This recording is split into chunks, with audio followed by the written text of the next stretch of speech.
पत्नी का रिश्ता, सरसों का साग और मक्के की रोटी।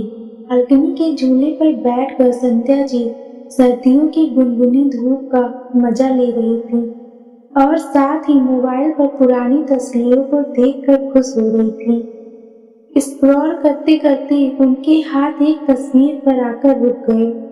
सरसों का साग और मक्के की रोटी और एक साथ में प्यार से अपने हाथों से निवाला खिलाते हुए आकाश जी, जो प्यार से उसे मकोई बुलाते थे, क्योंकि संध्या जी को सर्दियों में सरसों का साग और मक्के की रोटी बहुत पसंद है। सर्दियों में भाजी खाने का अलग ही मजा है, और वो भी आपके हाथ का। वाह वाह, सच में मैं तो बेसब्री से इन सर्दियों का इंतजार करता हूँ।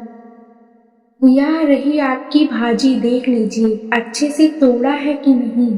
सरसों की भाजी को अच्छे से साफ करके किचन में रखते हुए आकाश जी बोले, सरसों के साग में स्वाद भी इसलिए आता है क्योंकि आप इसे अच्छे से तोड़कर और साफ करके देते हैं। संध्या ने प्यार से आकाश जी की ओर देखते हुए कहा, हाय मेरी मकोई, यही बोल बोल कर तुमने मुझे अपना बना लिया। अच्छा यह बताओ कि मक्के की रोटी पर एक्स्ट्रा मक्खन मिलेगा? आकाश जी मक्खन खोजने लगे। सब मिलेगा, अभी आप बाहर जाइए और बच्चों को देखिए पढ़ रहे हैं कि नहीं। संध्या जी ने उन्हें किचन से बाहर जाने को कहा। आप क्या चले गए, मेरे खाने का स्वाद भी ले गए? सर्दियाँ आते ही सरसों की साग और मक्के की रोटी की तलब लगती, लेकिन किससे कहूँ, बहू को बोलो तो एक दो बार उसने बना दिया, लेकिन फिर उसने मना कर दिया।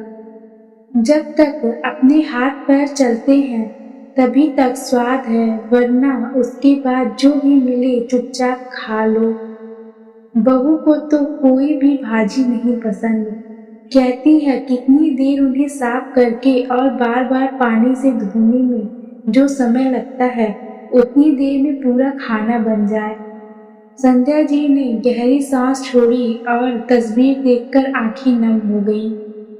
मम्मी जी ये लीजिए, खाना खा लीजिए। बहू नीता खाने की थाली लिए खड़ी थी।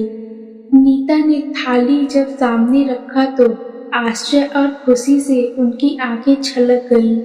बहू आज तुमने मक्के की रोटी और सरसों का साग बनाया, लेकिन तुम्हें तो पसंद नहीं। फिर अब पसंद है क्योंकि मैंने अपनी परंपरा को आगे बढ़ा दिया है। नीता हंसते हुए बोली, मेरी परंपरा? मैंने कौन सी परंपरा बनाई? संध्या जी ने अभी भी हैरान थी। यही परंपरा जो आप पापा जी से कराती थी, लेकिन बेटी से नहीं। भाजी को अच्छे से तोड़ने और साफ करने की परंपरा, और फिर आप बनाती थीं। आपके बेटे रोज मुझसे कहते थे कि सर्दियों में आपके हाथ के बने मक्के की रोटी और सरसों के साग का कोई मुकाबला नहीं। पापा जी तोड़कर और साफ करके देते थे और मम्मी बनाती थी। तभी मैंने तय कर लिया कि भाजी आपके बेटे तोड़कर साफ करेंगे और मैं बनाऊंगी। मम्मी जी जल्दी से मुंह खोलिए और खाकर बताइए कि कैसी बनी है। नीता ने एक बड़ा सा निवाला लिया और संध्या जी को खिला दिया। खाते ही संध्या को परम आनंद आ गया और उसके मुंह से निकल गया, वाह बहू, तुम्हारे हाथ में बहुत ही स्वाद है, मजा आ गया। स्वाद तो आना ही था मम्मी, क्योंकि साग मैंने तोड़ा है। बेटा राकेश सामने खड़ा होकर मुस्कुरा रहा था, और बनाया बहू ने है। एक बात हमेशा याद रखना कि पति पत्नी का रिश्ता जैसे सरसों का साग और मक्के की रोटी एक दूसरे के बिना अधूरे, ठीक उसी तरह तुम दोनों का साथ हमेशा और प्यार हमेशा दोगुना होता रहे। संध्या जी नीता के सिर पर हाथ रखते बोली, सदा सुखी रहो और हमेशा खुश रहो। थैंक यू दोस्तों। अगर आपको कहानी पसंद आए तो चैनल को लाइक एंड सब्सक्राइब करना ना भूलें।